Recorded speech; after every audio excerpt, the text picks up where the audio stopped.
Hey, everybody. Welcome to another episode of the Soul Goals. My name is Dawn, and I have beside me the delightful. Dixie. When we're not doing this anymore, you're going to hear that in your head. Right, the Delightful delightful. Dixie. Right? Somebody asked me at work, he called me Dixie Chick. And I was like, Oh, and I looked at him and I was like, I said, some people call me Dixie Chick, but my friends call me Dixie. yes. And Okay. he, So that brings me to the question. I mean, what does that bother you, Dixie Chick? I don't care for it. No, not really. And he goes, what about Tennessee Dixie? He was thinking of songs. And I said, okay, Tennessee Dixie works. I'll let you do that. Yeah. Or you could just call me Dixie. Or just call me by my name, right? It's So, funny. Like it's like our dog. We have so many names for our dog outside of yes, her name. yes, Like, yes, at least 20 different names for the of dog. course. And see, I think if somebody's trying to like do something like that, that's like endearment. So I don't want to, whatever. But Yeah. um, if I've heard, he said, how many times have you heard Dixie Chick in your life? I said, if I had $1 for every time, I would not need a job. If that tells you anything, I can I would imagine be, so. I'd be Yeah. rich, rich, rich. Yes. Yes. Well, hey, I won't call you Chick. If I do call you Chick, it'll be outside of the name Dixie. There you go. That's right. But hey, for this week, we did a thing that we're going to call Dear Me, writing letters to our younger self. And I first did this in therapy quite a few years ago. And it was in a group therapy, actually, that I took part in once a week. And it was our homework to do Hmm. over the course of the week and to bring it back. And then we were encouraged to read our letter out loud in this safety of this group, and it was really cathartic.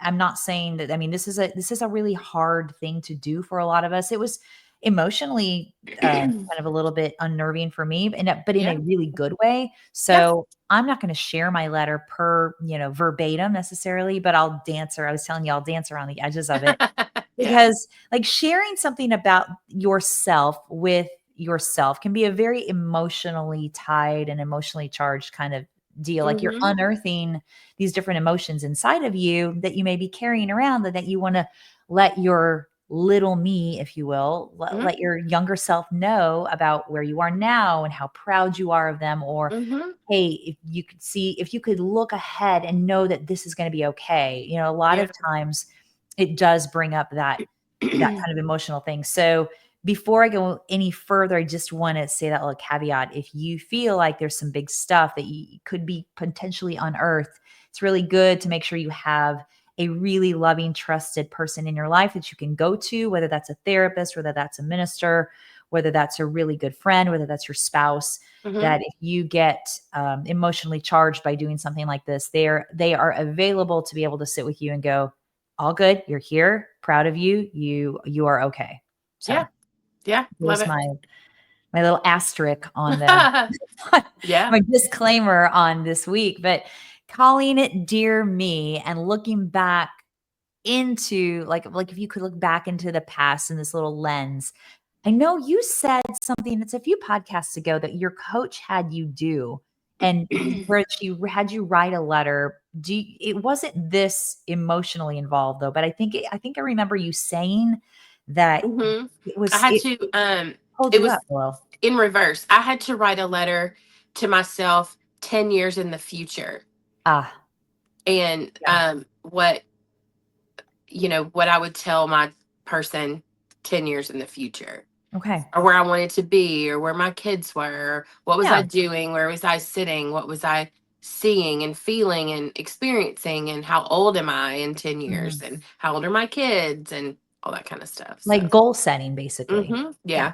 So we're doing the opposite of goal setting. We're doing the, hey, we're gonna pull the edges apart and kind of look like pull the curtains apart and kind of look through the curtains a little bit and see Hmm. kind of what that little person may need to hear. Because I think a lot of times we go through our lives, I think about when my kids were little and when they were in the thick of so young, and one was cutting teeth and the other one was sick, and then I was trying Hmm. to all the things on a new mom. It just, you're not always your best version of yourself that we like to preach here on the show that we hope that you can become. Right. So, so you have to have good. Then the second thing you have to do is have grace for yourself and understanding that you're doing the best that you can in the moment that you're in. So Hmm. for me, writing this letter back was a real big piece of letting myself off the hook. That it didn't feel like I had to reach some kind of expectation or maintain some kind of expectation that, hey, if you would know that this is going to be different in 20 years, you would understand you wouldn't have to have that intensity around it. Hmm. Or, you know what, you'd be shocked at where you are versus where you think you are. And like you could write this letter to yourself as a elementary school person. You could write Hmm. this letter to yourself as a teenager. My husband, when I was telling him that I was going to be doing this, he was like, "Ooh, I would write a letter to my 16-year-old self, totally, and talk about like Hmm. driving the car and like getting that freedom." And like his was a completely different look, and Hmm. mine was like, "I feel like I need some healing. Hmm. Like I feel like I need to let that little person know, I hear you, I see you, and you're going to be okay." Hmm. Yeah, for So, sure. Yeah, I love it. how was your process? Was It it was good. Mine was more, I don't know, kind of like remember to do this, make sure you do this, that kind of thing. okay?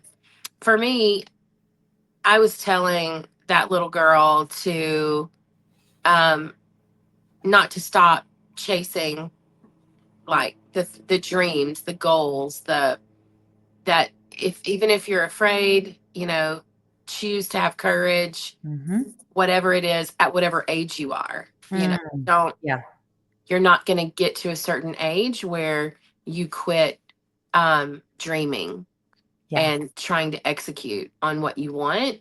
So don't go into life thinking there's going to be this magic age where you have it all together. Know that there's going to be, every age is going to be a process, and to be a to just learn to like enjoy that. You yep. know the Enjoy the process. process. Yeah, the processes of when you go on your first date, how exciting that is, and your first boyfriend and your first kiss, and then you get married and your first kid, and then your first kid graduates, and then Mhm. you've launched your kids into the world, and now you're taking care of a parent. Yeah, Every season of life has things that are hard but also beautiful. It's this yeah. big circle, and just reminding her not to get discouraged in all of that, but to embrace it and find the beauty in all of Mm, that. mhm. That was like the first whole part of mine. And Yeah. yeah. Was that emotional for you, or did it Um, feel kind of uplifting? It sounds to me like yours is more of a like a boost, like, your jumper cables yeah, on and that part was uplifting. And then I had another part that said, spend as much time with your parents as you can. Oh, And wow, yeah, because you just never know, yeah, like, when you're not going to have that opportunity yeah, in whatever capacity that is, in how yeah. life changes, just to make as many memories as you can. Yeah, yeah, So, no, yeah. I that's amazing. Yeah. I think, the first time that I did this back in that group therapy setting, a lot of it was many of us did not have, like, the parents that you're talking about that you Hmm. felt like you were close to or you didn't have Hmm. those relationships, so it was almost like a reparenting by Hmm. letting our younger person know that, "Hey, you're okay. You're gonna be okay. We got you." You know, Hmm. it's like it's almost this it's I guess you would call it reparenting, if you will. Yeah. Yeah. And I think it helps to boost that, boost that passion piece and boost that self-confidence piece that, Hmm. hey, things may have been rough when you were little for one reason or another, but look where you've gotten to. Yeah. Look where you are. And Absolutely. you have the ability, and like you talk about, like setting goals, you Mhm. have the ability, look at what you've processed, look at what you've gone through, look at what you've risen above, look where you ended up Mhm. because of sticking with that process. So Mhm. Because like we don't emotionally mature until like the brain. Somebody told me this a couple weeks ago. If you've heard differently, correct me, please. That I think they said it was 25 years old is until our brain is completely formatted for emotional maturity, if you will. Yeah, I heard that for boys. For men, it was like 26 or 25, 26 Okay. before they ever have the, yeah, they're fully like a mature adult man Yeah. emotionally, which 26 feels so young to me. Right?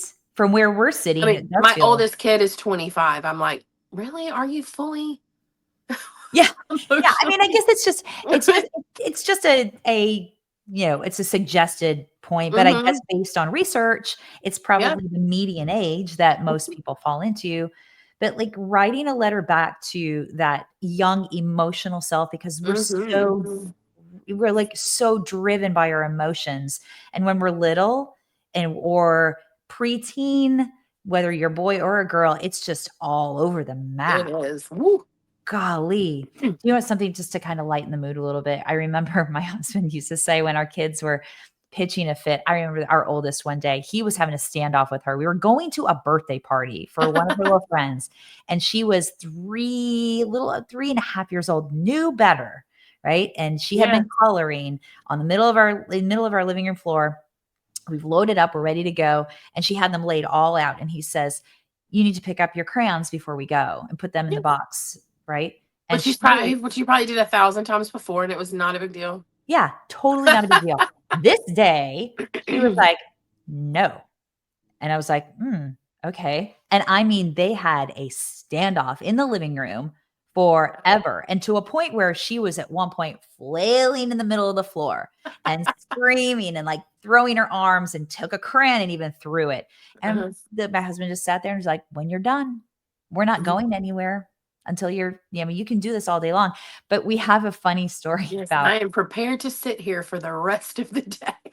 yes, I will. And I, meanwhile, I was like, "Oh my god, what is happening in my living room right now?" But it was funny because we'll talk about it now and he'll say, "What do you think if I went into that meeting with that builder and I just decided to sit down on the floor and start flailing and start crying, what they would do as a grown adult?" Right? I said, Right. "They would send for someone and put you in a straitjacket, That's true. take Yeah, you yeah. away." The But thing. it's such a wild swing of how we live as these little people developing and our brains being so Mhm. undeveloped and so raw to everything Yeah, around us and what we bring in and what yeah. we assimilate in our experience and how that affects us as we grow and Mhm. the different things that we pick up. Like Yeah, we're little sponges, we're imprints of everything absolutely. around us. Yes, and there's, part of my, letter, and it just sparked right now a memory, but, Mm, was and probably, like, our call from, whatever week it was last week, where I fell. I was yes. very faced with my own age and limitations, Yes. and you know, and realizing that it's important for me to speak, even in the age and limitation, to still speak life over myself or whatever. And I Mm, always come back to this story of this teacher, and she did it completely wrong, but it showed me how powerful our words are. yeah. Because I was in the fourth grade. Her name was Mrs. Young. If you're listening, Mrs. Young, I love that I you don't know know. exactly her name. I do. And Okay. fourth, fifth grade, those are really hard years because nobody is, you're going into adolescence, you're about to start, fourth, fifth, sixth grade, that puberty, Mhm. whatever. And so I had come to school that day and wrote a note to the little girl beside me. I don't remember who the girl was I gave it to. And it said, I feel ugly. That's what I wrote on that Oh, paper. wow. And I folded it up and I handed it to my friend. Well, the teacher, Miss Young, saw me hand it to my friend, so she went and took the note, Oh, like every no. teacher would do. Yeah. But she opened it. She said, "If you have something to say to one person, you have it to say to the whole class." And she opened the note. Well, if a more mature woman would have said, let's and folded it right back up and said, let's not pass notes. Yeah. That's what she should have done. She Yeah. read it out loud in front of Oh, the entire class. no. She said, I feel ugly. You feel ugly.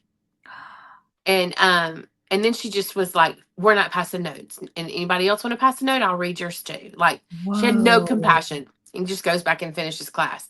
I've never forgotten that because words are powerful. Oh, And wow. so even though it was the teacher speaking to me, part of my letter was reminding her that words are powerful and to use your words to Yeah. lift up people and not tear them down, you know. Mm. And don't use Golly. your words to make a point, Yeah. you Yeah. know. And so, It can be very damaging because we don't really ever know what the person sitting beside us, what they're going through, right. And what I'm kind just of now day. just now connecting the dots that it has always been so important to me, like if you leave my presence, that you leave like feeling good and light and you've had fun, and it doesn't even have to be anything deep, just like I've always wanted to be that person, where my where people like, man, I don't want to be that person where people are like, thank God she's gone, Right. that just Yeah. drain you. I've always wanted to be a person that like brings life. And just writing that letter, you saying that, bringing that memory to my mind, that's probably where that little girl decided that's not going to be me. Yeah. I'm not going to do what you just did Yeah. forever. Yeah. Yeah. Right? But you think too, like that's just as much as that's a seriously detrimental thing, like Hmm. that's a memory that was really, really heavy, Yeah, you I'm know? 54 years old, and that was the fourth grade, and Yeah. I've never forgotten it. I can see it like it was yesterday. That's The crazy, right? the issues are in our tissues. Right. We hold on to it. Seriously, I had a mentor tell me that at one point. He's like, "We hold on to so much of our stuff, like the mental and the emotional and the physical, how it's all tied Hmm. together. We Yeah. hold that stuff in our body. Whether you want to talk about holding it in the brain, whether you want to talk about holding it in your heart, Yeah. where in your back and your shoulders and your jaw, whatever. But the two things are so connected. And when something like that happens for us, it creates such a huge thing, like, that you could recall that. Hmm. I've got recall from stuff that is the same thing. Yeah. Same stuff. Yeah. Yeah. And it's interesting to me, the words, like you said, words are damaging. Hmm. They can They be so are. harsh. They can be, or they can be uplifting. And Mhm. we get to decide that. Yeah. And you've said it before. We've all heard it. Hurting people hurt people. So I'm sure there was stuff going on in her life that caused her to not be a kind human. And so I don't have ill feelings about her or anything. Yeah. But it's just a case in point, like how do I want to be, what's the kind of person that I want to be, and I want to speak life. I don't want to speak, I don't want to be mean. And maybe that's the thing that happened that caused that little girl to decide, I want to be, somebody that people walk away from and go, gosh, I just like hanging out with her, and they Yeah. don't feel bad when they leave, Yeah. because there's plenty of people Totally. we're around that when we leave, we're like, oh, thank goodness that's Mhm. over. Like, I Yeah. don't want to be one of those. No, we had a really interesting situation, somebody outside of our family unit that kind of affects my younger daughter's kind of not it doesn't affect her, but she knows of her in this Yeah. family. And she was talking about how hard is it to have when you watch somebody doing things that are negative to people around them, but we're taught that we really need to be very mindful about being good people and good stewards as often as we can be. But where's the line where if we're teaching ourselves to do self-talk and self-love, how do we extend that to other people that are not really like the teacher? How do you Yeah. forgive that? How do you Yeah. move on from that? How do you make it goes back to what we say every week. How do we make the choice? Yeah. How Right. do you make the choice, right? Yeah. And we had this really interesting conversation about it, and I don't think she came to 'cause she's 17, almost 18 years old, so if we're talking about the emotional maturity, it's just not there yet. Yeah. But the introspection is really interesting when we have these conversations because Hmm. she's like, "I feel like I can feel sorry for this situation, but I don't feel like I have a lot of empathy for it." Mm. And I'm like, "Oh, that's interesting." She's like, Right. "So I'm really kind of caught, like, is that right for me to feel that way?" I'm like, well, if you have a feeling, there's a reason behind it. There's a valuable reason behind anger. There's a valuable reason behind sadness. Mhm. Those are things when our body is triggered and that comes up that are important for us to go and acknowledge. Yeah. Not to shove away, not to stuff down. And then when you get to a point like last week, we did this whole emotional regulation through our senses. Mhm. You get to a point where you can kind of pull yourself back in your body and get regulated, then you can Mhm. look at what it is that triggered you to that emotion, right? You can Yeah. look at it a little bit more broadly. But I just thought it was really interesting for her to bring that up. Is that what's the difference between, and it just made me go, wow, it's like you and I talk every week. It's about choice. We have ultimate choice.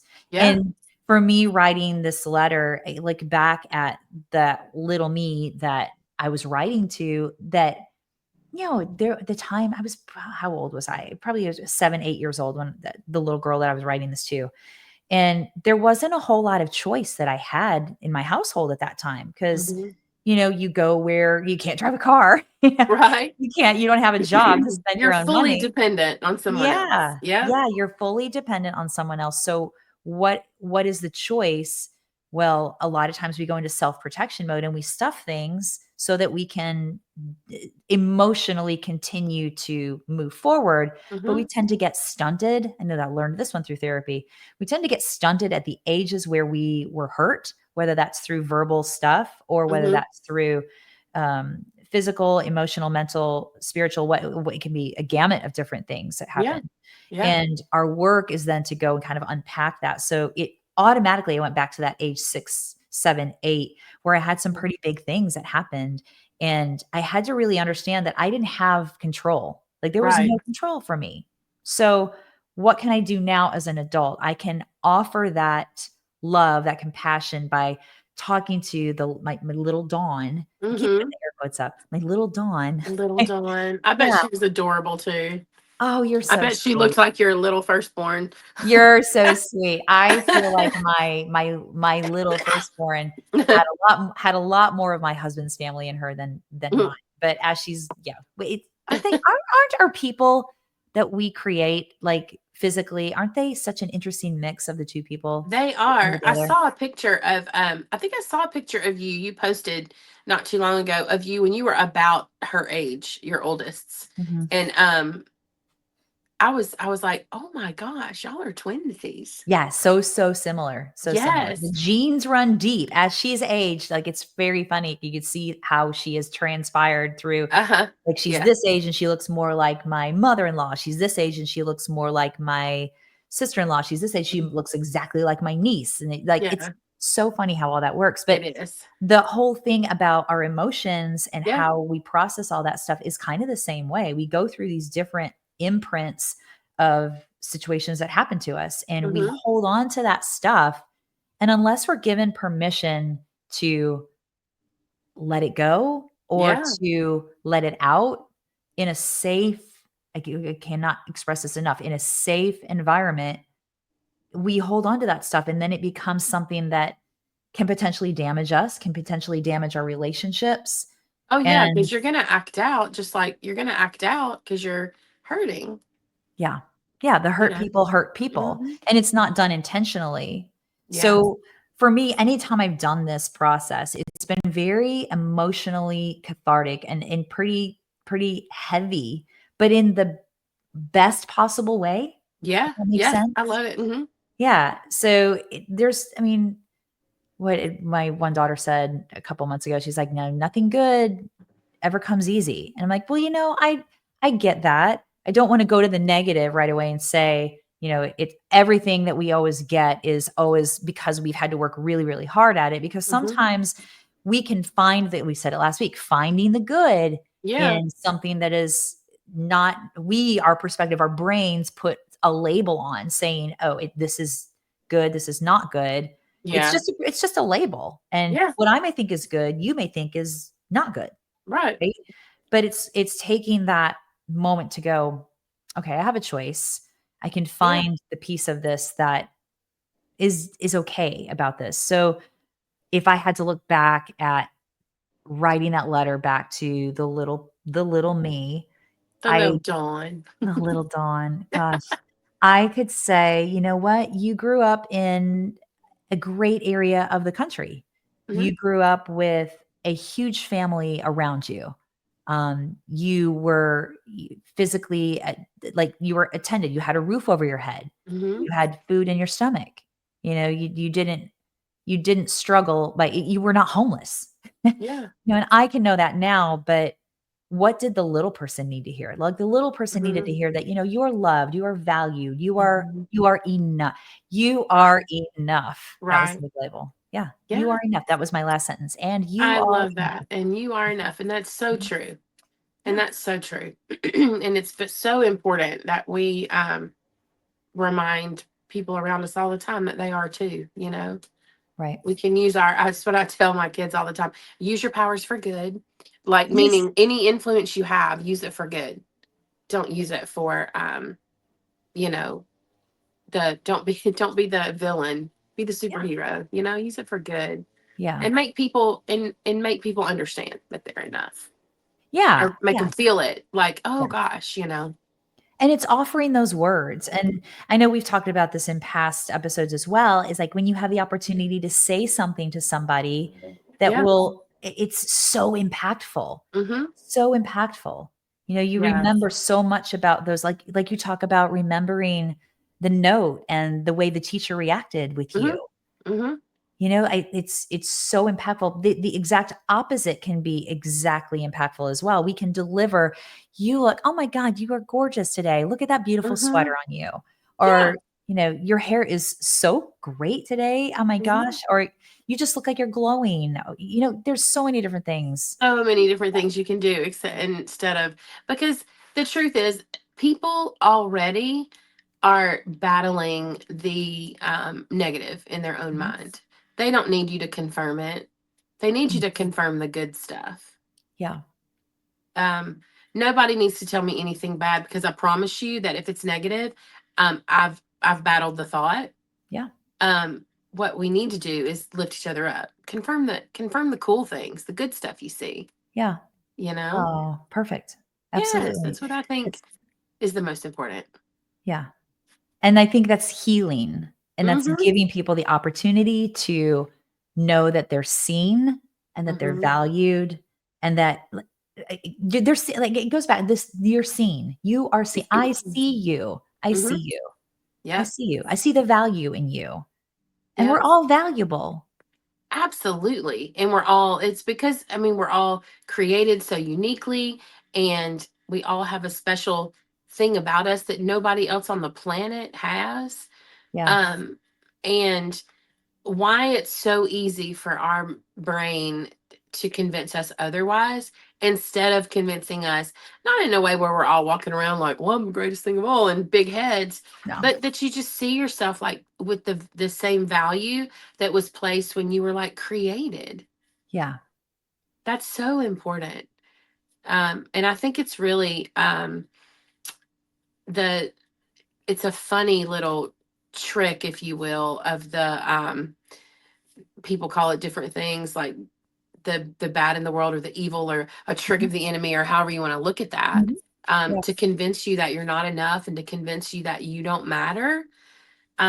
Because if that can be convinced, then you'll just sit and not do anything. But if you Yeah. can, if you can kind of rehearse the good things in your life, and rehearse the good things in the way that you were created, and all of that beautifulness that's inside of you, all the beautifulness, I just made up a word, all the We're beauty writing it. inside of you, then there's so many lives you can impact for the good. Yeah. Yeah, and it's like you said, you're not being egoic about it. It's not from an Mm, egoic standpoint that we're speaking about. It's from a self-valuation, and really from the most fundamental most fundamental, like, drive to be here. mm-hmm. Like, Yeah. you deserve to be here. You deserve, like, you could go so many different levels of it. You Yeah. deserve to have a roof over your head. You deserve to have this meal. Mm-hmm. You deserve to have that friendship. You deserve Mm-hmm. to have, that support, Mm-hmm. and I think so much of it starts with, and this is another reason for doing this practice through this year, so much of it starts with ourselves and our self-perception, and like you said, like, if I guarantee you that if someone wants to say something negative to me, it's not the first time that Right. that script has been run through my head. Yeah. Exactly. It's upstairs. Exactly. Yeah, so the battle is being able to take the needle off the record upstairs Right. and go, "All right, we're gonna put on a different record." Hmm. And we're not by speaking positively about life, it does not mean that life is always positive. It Right. just means that we are choosing to look at Hmm. things with a different perspective and Hmm. understanding that we can manage the lows when they Hmm. happen. If we Right. can take a moment and go, "Okay, I can find one shred of this was good for me today." Absolutely. It's like it's everything that everything that happens is not good, and everything is not good, but you absolutely can pull something good from anything, you know? Yeah.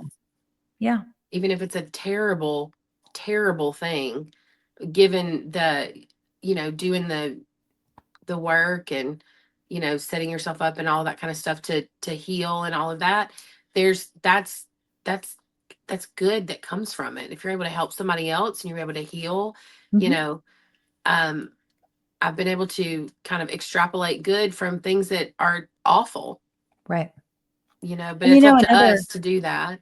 yeah, you're completely 100%. Mhm. Another thing, to kind of compound upon that is that your story can then help others, you know? Mhm. Your story helps others heal by knowing that they're not alone, by knowing Mhm. that there is someone that has some relatability, and that can cause a connection, and then that can pull you into a point of, "Okay, I can make a different choice because I saw that they made a different choice." Yeah, absolutely. And things that you keep in because you think you're alone just grow. Yeah. And then it's unrealistic. And then you share with somebody. You've had that experience. I have, where I've just held on to something and finally I just open up about it and I physically feel lighter. Yeah. Like I physically feel like something's just been like let go of my body, out of Yeah. my body. And it's just because that it doesn't have power anymore Yeah. because Yeah. I've let it go. I've shared it, Yeah. you know. Yeah. So You have, extinguished it, if you yeah, will. yeah. I had a personal training client many years ago that was avid about exercising and eating right and doing all the things, wanted to lose 10 pounds, right? And she could, it was feasible. And we set a game plan for the time frame. Time frame comes and she's struggling, Yeah. cannot do it, is working so hard physically to make this happen and make those choices to make it happen. Mhm. And I remember we were stretching at the end of one of her sessions and she started talking about something from her past, and she kind of got a little emotional about it. And I was like, "Okay, hey, we don't have to talk about this." She's like, "That's good. I'm not I don't really want to have a conversation about it." I'm like, "Okay, all right." Gave her a big hug. So I'll see you next week. All good. And I really prayed on it over the week. I was like, "How can I help her? Because she's really working hard, but how can I help her? What can we do as a team to make this better for her, to help her lose this weight because she's struggling?" But obviously there's something else that's holding on to her because she got really emotional about something that I had no context or no awareness about. Yeah. And she came back in the next week, and at that point I had been in therapy for a good point of time, and I said, "You know what? I would love for you to take the next 6 weeks," and we were seeing each other twice a week, and I said, "Why don't we go down to 1 time a week, and the second time that you normally would see me, let's find you either a group therapy session or a setting or a private individual counselor that you could Mhm. see once a week. And let's just experiment and see if Yeah. we can't drop some of your weight in that way." And do you know she didn't do anything different? She dropped back to exercising 1 time a week with me instead of twice a week, and then doing some gentle walking on her own, but Mhm. saw a therapist where she got involved in a group therapy setting as well. So there was 2 things she was doing each week, working on that mental muscle and that Mhm. emotional muscle, Yeah. and she dropped 10 pounds like that. Yeah. Like Yep. that. And it Yeah. was amazing, and she looked different, her face was different, her demeanor just was different, and she, like you just said, she just let it go. Mm-hmm. She She took opened the up. power away. Mhm. And those hormones that are triggered from our stress and the things that we hold in, they're powerful Right. and they will hold you back. Right. But the minute it's like it's almost it's so funny, like you said, the minute she started looking at herself as a whole person, not just this body I'm living in, but the whole person, everything else fell right into place. Yeah.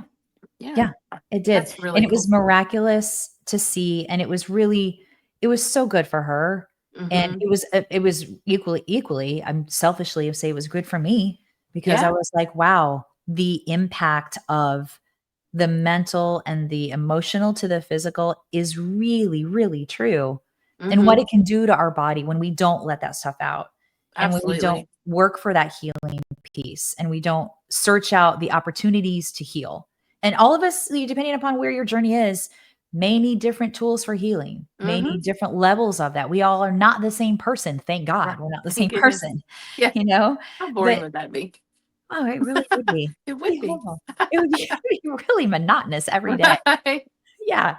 But we're all these different versions that have to find the path that works for us. And we deserve to be in a place where we feel like we can handle what comes at us each Mm-hmm. day. You Yeah. know, we have the power to extinguish some of those things and to have the tools in our toolbox to be able to do so and the support behind us to be able to do so Mm-hmm. too. That's another really big thing. So Absolutely. Who knew that a little letter to our little self would extrapolate so such much. things? You probably Yes. did. I did not. Yeah, no, it's big. It's big. The issues are in our tissues. We hang on Right. to it. You There got it you go. right. There you go. Oh, well, I thank you for allowing me to be vulnerable with you today, my little friend. Appreciate Oh, it. of Yeah. course. Of Yeah. course. Me too. I was a Yeah. little vulnerable myself. So Well, good. That's good. That's it's good. I'm always growing. better, though. I think vulnerability is really hard, but once you do it, you allow yourself to be vulnerable. The payoff is so much better Yeah. than what you perceive the cost is. Yeah. Uh, Yeah. Amen, sister. Yeah. Preach, my friend. Mm. All right, kids. Well, until next week, my name is Dawn, and I'm Dixie. hey, we'll see you again, Tennessee guys. Dixie. Not delightful Dixie, not that what Dixie is it? chick. Not Dixie chick. Yes. Delightful Dixie. There she is. We'll see you Delightful next week. Dixie.